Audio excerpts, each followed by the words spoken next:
샬롬. 오늘도 믿음과 소망과 또한 사랑으로 하루를 시작하신 여러분에게 하나님의 무한하신 인도하심과 축복하심이 함께 하시기를 바랍니다.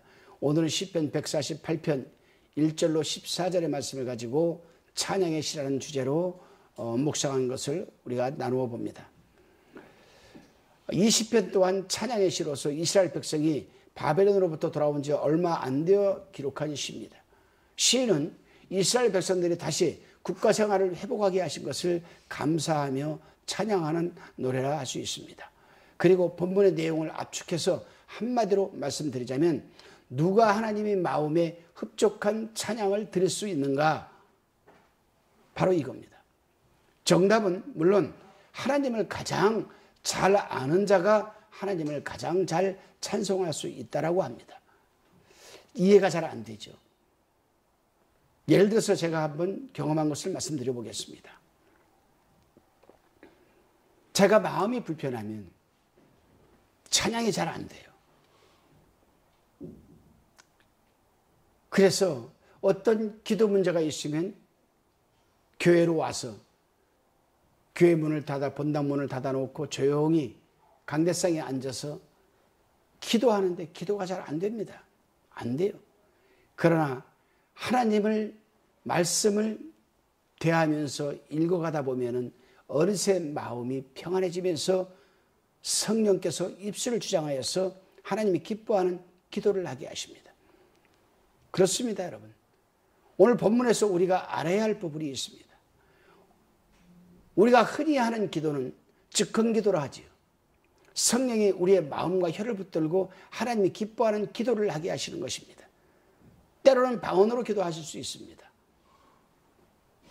또 우리말로 기도할 수도 있습니다. 그 다음으로는 찬송은 곡조 있는 기도라 하여 음률을 타면서 드리는 기도를 할 수 있기 때문에 어찌 보면 멋지고 하나님이 기뻐하시는 기도라고 할 수도 있습니다. 저도 마찬가지입니다. 기도를 한 1시간 정도 하다가 성경책을 핍니다. 성경책을 피고 제 지금의 사정과 입장 그리고 하나님께 기도하고자 하는 내용과 엇비슷한 가스펠송이나 우리 찬송가를 이 내용을 찾아가지고 그걸 반주기를 틀어놓고 음률을 맞추면서 그 찬양을 드리게 되면 우리 속에 계시는 성령이 기름을 얼마나 많이 부시는지 음정박자가 중요한 것이 아닙니다. 그 찬양이 기도가 되어서 하늘로 올라가는 거죠. 그렇습니다. 기도는 그저 필요를 구하는 것이 아닙니다. 유일하고 참되신 하나님께 영광을 돌리는 동시에 하나님과의 교제하는 것이 기도를 할 수 있습니다. 한번 생각해 보세요. 하나님을 아는 지식이 없이 어떻게 하나님과 사귈 수 있겠습니까? 찬송도 마찬가지입니다. 하나님을 아는 지식은 기도와 찬송이 전자가 될 수 있고 신앙생활의 열쇠는 하나님을 아는 지식이라 할 수가 있습니다. 여러분, 기도가 안 될 때 찬양과 가사를 통해서 하나님을 한번 알아가 보십시오. 그리고 반주를 하면서 하나님을 한번 찬양해 보십시오. 평소에 찬양하고는 전혀 다른 여러분 곡조 있는 기도가 하나님 품으로 우라 향기가 되어 올라갈 것입니다. 본문 1절에서 시인은 천사를 포함하여 창조 세계의 모든 피조물들이 다 하나님을 찬양할 것을 지금 말하고 있습니다. 본문 1절에서 하늘에서 높은 데서 이렇게 찬양하라는 말은 거의 천상적 존재들인 천사들을 가리키는 표현입니다. 본문 2절에서 시인은 이들을 모든 군대라고 말하고 있습니다. 이 세상의 인간뿐만이 아니라 천상에 있는 천사들까지도 하나님을 찬양하라는 겁니다. 3절에 보면 해, 달, 광명한 별들도 하늘과 높은 데서 하나님을 찬양해야 할 피조물들이라고 지금 말하고 있습니다. 그것들은 이성적 존재가 아닐지라도 그 존재 자체로 창조주 하나님을 찬양해야 합당하다는 겁니다. 그리고 본문 4절에서는 하늘 위에 있는 물들은 창조 때 궁창 위의 물을 말하는 것인데 자연의 피조물들이 하나님께 찬송을 돌려야 하는 이유는 그것들이 하나님의 명하심을 받아 창조되었기 때문이라고 5절에서 말하고 있습니다. 그런데 여기서 우리가 한 가지 좀 짚고 넘어가야 할 부분이 있습니다.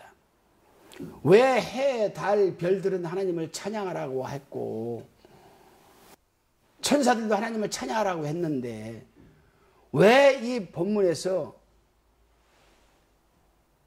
하늘에 있는 이 물들은 찬양하라는 말을 하지 않고 있을까? 궁창 위의 물을. 그래서 내가 이 말씀을 묵상하다가 창세기 1장으로 돌아가서 하나님이 세상을 창조할 때를 한번 쭉 살펴보았어요.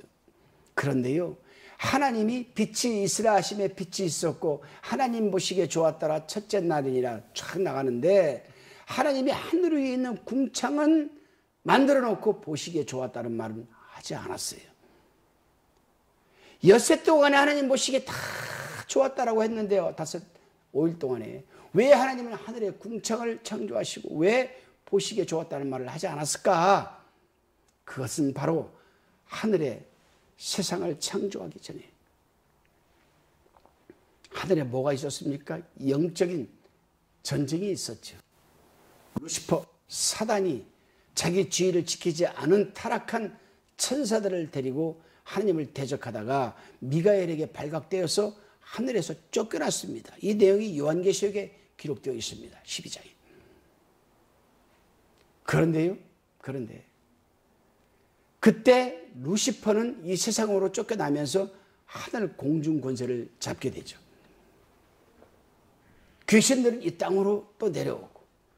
그래서 이 루시퍼는 하나님의 이 행정 시스템을 너무도 잘 알고 있는 거예요. 가장 하나님 화강석, 하나님의 그 존전 측근에서 하나님을 섬겼기 때문에.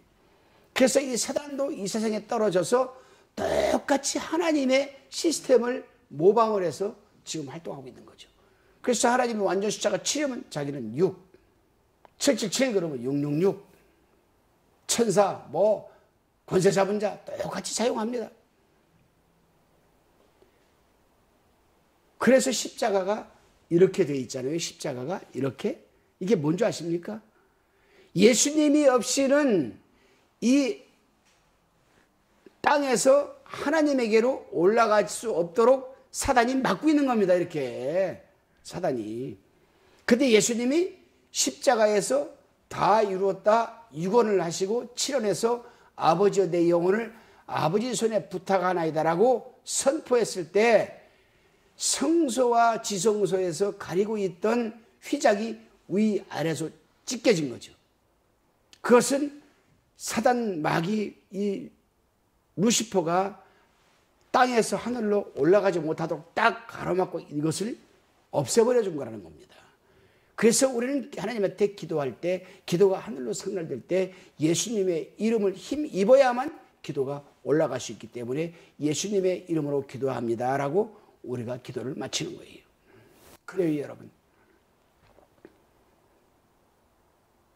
하나님은 알파와 오메가의 하나님, 창조와 마지막 멸망을 마스터 플랜을 갖고 계신 하나님.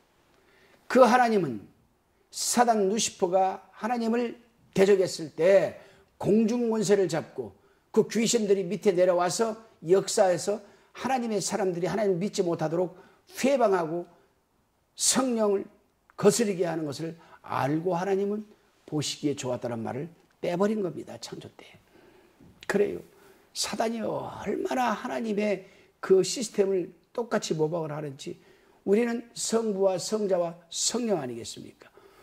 사단도요. 사단 마귀 귀신입니다. 성부는 세상을 창조할 계획을 하시고 예수님은 성자는 하나님이 계획하신 것을 성취시키고 성령은 예수님이 성취한 것을 열매 맺게 하시고 보존하시고 인도하시는 이 역할을 하잖아요. 그렇습니다, 여러분. 하나님께서는 살아계신 하나님이잖아요. 또 우리 하나님을 믿는 사람도 살아있지 않습니까? 자연의 피조물들이 하나님께 찬송을 돌려야 하는 이유 중에 하나가 여러분 하나님의 명하심을 받아서 우리가 창조되었기 때문이라고 합니다. 그래서 이사야 선지자는 내가 인간을 창조하신 것은 찬양을 받기 위함이라고 하지 않았습니까? 오늘 본문 5절에서도 말하고 있습니다.